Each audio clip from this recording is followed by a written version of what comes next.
I've been saying for years, probably close to 10 years, on and off, that, hey, being gay might not be just genetic. It might not be, nature.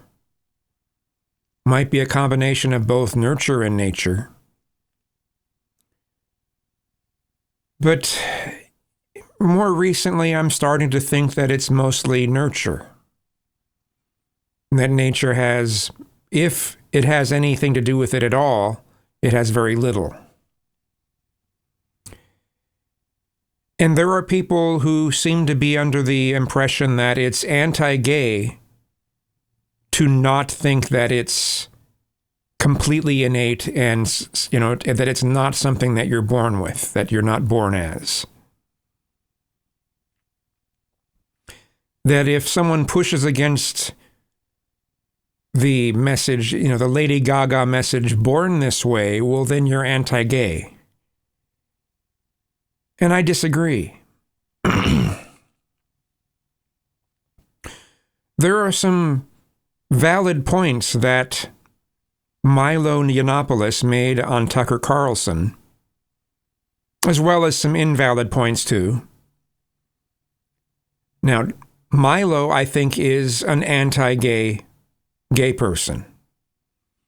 It doesn't come from his views that being gay isn't genetic.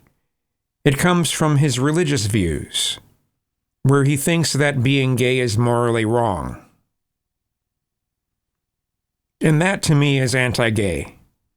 To think that you're some sort of abomination, that you're a problem in society, that your mere existence is somehow bad or flawed, that's anti-gay.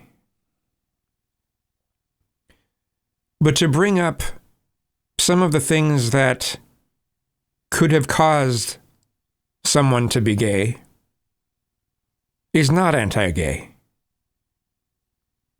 And even if it gets absolutely proven that it's not genetic, that's still not a reason to treat gay people like shit or to take away their rights. And conversion therapy doesn't work. You're not going to somehow force or guilt trip someone into not having particular attractions. I think it's possible that someone can be shown that there's nothing wrong with having opposite sex attractions. As I've said in my video related, to Milo Yiannopoulos and Tucker Carlson, I mentioned that there are a lot of messages that people get that it's degrading and a bad thing for a man to show that they have sexual attractions to women. Yeah, you can think it, but don't ever say it. Don't ever show it. Don't proposition a woman. Don't tell a woman you're interested in them. Don't do any of those things or you're a bad person. You're toxic. And the reason why you're not supposed to do those things is because, well, it's degrading to women. Women don't like it. They think it's creepy. They think it's all of these things. Now, before someone reaches puberty and they see this type of messaging often, it's going to give them the idea that, well, I guess sexual attractions to women is a bad thing. I experienced all those things when I was growing up. I didn't have a father. I didn't have a father figure. I didn't have a male role model to look up to. And I did have some of these ideas put in my head that it's degrading to women to blatantly show that you have sexual interests in women. I even think about, even in more recent years, I could, to my mother, I love my mother very much.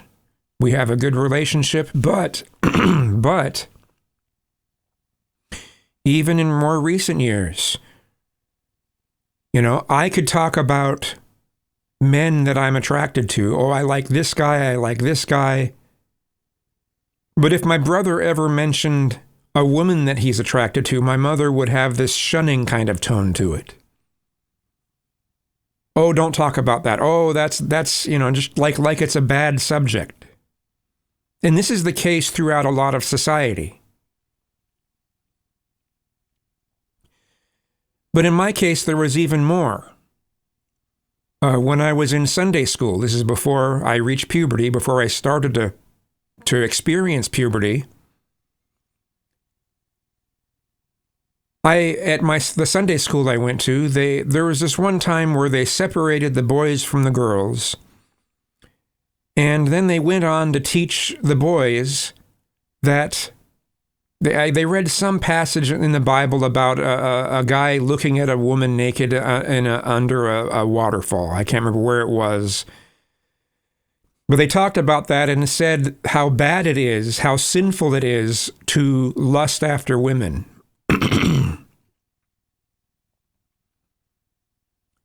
And they even gave us a little quiz after the lesson. And that stuck with me. So not only did God apparently think it's bad, but women think it's bad. Well, then why would I want to be a bad person in that regard? Why would I want to be something that disgusts women?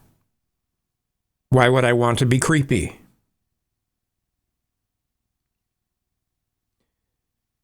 And it wasn't some conscious choice I made to be attracted to men. It's more like a reflex. But why wouldn't it go to whatever the next best thing is if it comes to having sexual feelings at all? Why wouldn't it automatically go to men at that point? Again, no father figure, no male role models. I remember my mother wanted to she tried to get a big brother, big brothers, big sisters. There's an organization for that. And she tried at an early age to get me to have a big brother that could show me more masculine things. And it took them years to finally get someone, and I was already 16 by the time they finally got someone. It's just like, well, that's too late. I came out as gay at 17. I think I knew I was around 16, maybe 15, but by 16 for sure I knew.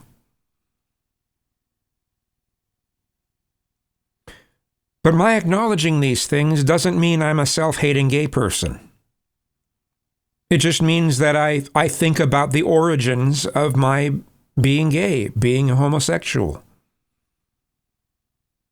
And there can be similar stories with a lot of other gay men.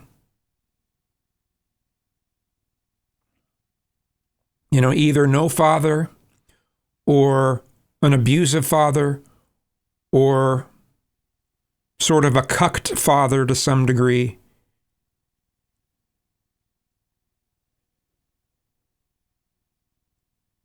Those things are quite common with a lot of gay men.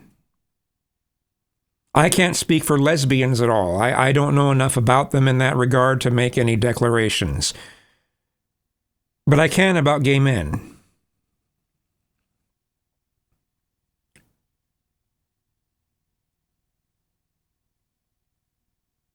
Again, just because it might not be and probably isn't the way that people are born, doesn't mean we should be discriminated against. It doesn't mean that we're a threat to anyone.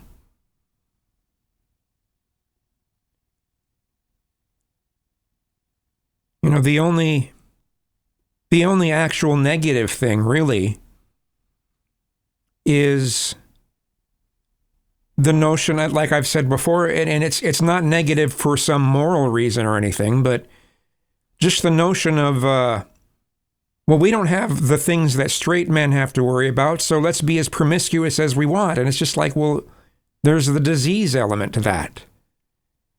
It seems pretty foolish to have hundreds of sex partners.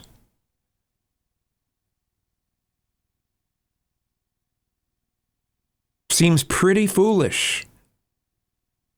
You should probably cut it down to a reasonable number, just for the sake of not getting disease. Again, there's no moral element to that. There's no moral judgment element in that.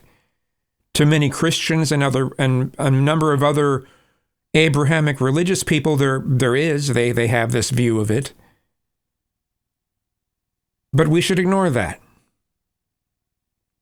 Because there's a whole bunch of things that they view as being sinful and evil that don't make any sense to consider those things. They're victimless crimes.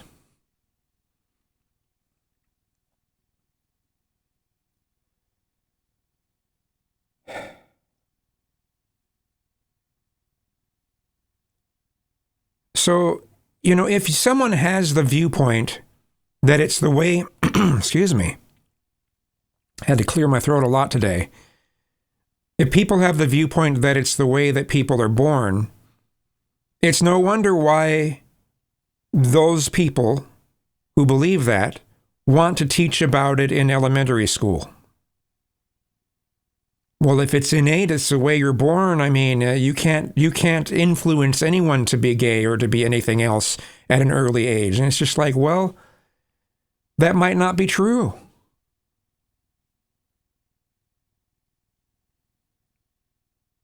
I hope that more research is done on this. I hope that more people kind of snap out of this notion that it's the way we're born, even though there's no scientific evidence pointing to the fact that the idea that we are born this way. There's no scientific evidence to back that up. It's all been wishful thinking. Oh, they'll find the gene soon enough. In the comment section on my video regarding Milo and Tucker, someone made the comment, "Oh, well, are they trying to find the straight gene as well?" And I'm like, well, as if that's some sort of argument. They haven't found a gene that has to do with sexual orientation, and I don't think they ever will.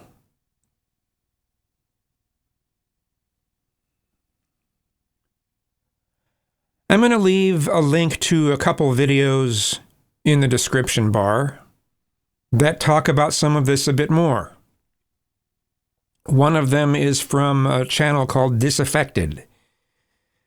Now, he is pretty right-wing, and he says a number of things that I disagree with.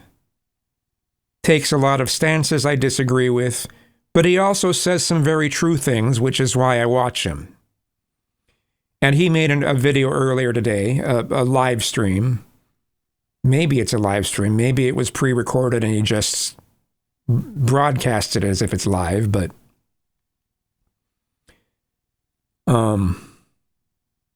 that talks about a lot of this. Whether it's something that we are born with or not, it shouldn't affect our rights.